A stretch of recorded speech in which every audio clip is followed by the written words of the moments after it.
Très bel été à l'écoute de la première en ce 2 juillet. Nous sommes presque sérieux durant tout cet été. On vous accompagne jusqu'à 18h. Et Corentin, ça y est, on peut le dire, 2 juillet, grandes vacances. Et depuis ce lundi matin, les grandes vacances d'été ont commencé. Enfin, on va pouvoir passer un peu plus de temps avec nos enfants. Ouais, enfin. Ouf, on y est enfin. Enfin, pouvoir passer un peu de temps avec nos enfants. Disclaimer, ce billet pénible a été rédigé avec, ou plutôt malgré, les interventions non sollicitées de plusieurs enfants de sexe masculin dans mon espace vital depuis ce matin. Enfin, je dis ce matin, depuis la fine fleur de l'aube. Attention, parce que je suis énervé. Je vois des parents de filles, sourire d'un air entendu. Ah oui, être parent, c'est un boulot. Non, fermez-la. Chut, parents de filles. Allez jouer au loto, éleveurs de filles. Allez, courez, misez tout sur le rouge au casino et laissez les vrais adultes tranquilles. Vous êtes ridicules, parents de filles. Si j'entends un se plaindre, je crois que je pourrais tuer. Les parents de filles ne peuvent pas comprendre. Vous, parents de filles, vous, ronds de cuir. Non, les parents de filles qui font un petit clin d'œil du style, je sais ce que c'est aller en regardant vos garçons se taper dessus à coups de maillettes croquées. Les parents de filles qui font des petits soupirs, ce sont les mêmes qui ont une sinusite, qui vont rendre visite à un ami cancéreux. Non. Il y en a des biens. Et qui ne peuvent pas s'empêcher de se plaindre. Tu sais, ça dure depuis 8 jours. Voilà. Alors, l'éducation de 2 petits garçons. Ouais, comme un pauvre abruti, j'ai tenté l'éducation bienveillante. Oui, j'avoue tout.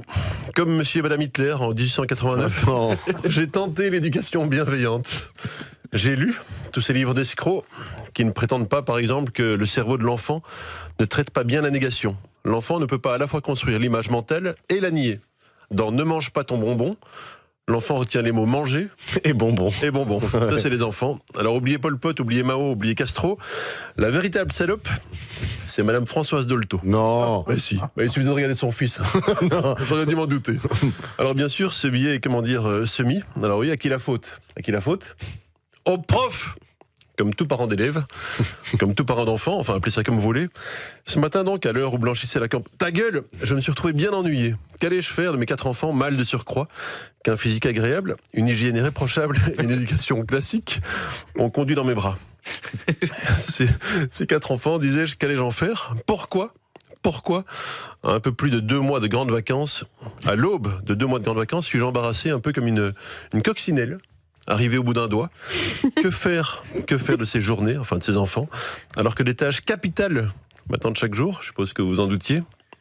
Alors avec 2 enfants depuis ce matin, pardon, mais je ne puis prendre les grandes orientations de capitaine d'industrie que je dois prendre habituellement.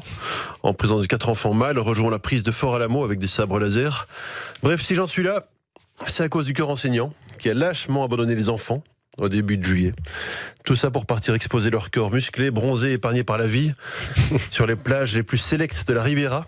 Ils s'en tamponnent complètement, les profs, de ce que sont devenues mes journées de travail depuis ce matin. Ils s'en tamponnent de l'enfer qui est devenu ma vie. Et, enseignant, écoute-moi bien. Si t'aimes pas les enfants, si tu préfères partir en vacances plutôt que leur apprendre des trucs qui leur permettront de choisir entre la plonge et le chômage, fallait pas t'engager, mec. Et, enseignant, si t'aimes pas les enfants suffisamment que pour me les garder en juillet et en août, fallait pas commencer. L'égoïsme de ces gens, leur petit esprit, des monstres d'égoïsme. Les profs, c'est vraiment myself, les vacances, les holidays, pense qu'à ça. Ce que nous, on va faire pendant 2 mois, vous croyez que ça les intéresse ? Non. Ils se précipitent dans leur grande villa du Zout, avec vue sur le golfe, ils paradent en pantalon blanc, ils sirotent des petits vins blancs bien frais, ils boivent des crevettes, et des crevettes épluchées à la main. Faites-leur confiance, pensez, ils ont le temps, eux.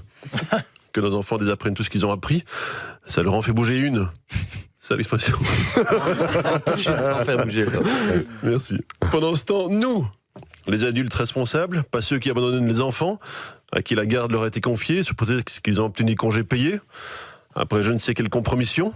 Et nous, on se retrouve avec des enfants mal élevés, qui ne rangent rien, qui n'aident jamais à mettre la table, encore moins à vider le lave-vaisselle, qui disent fils de pute à leur mère, au lieu d'accorder au féminin.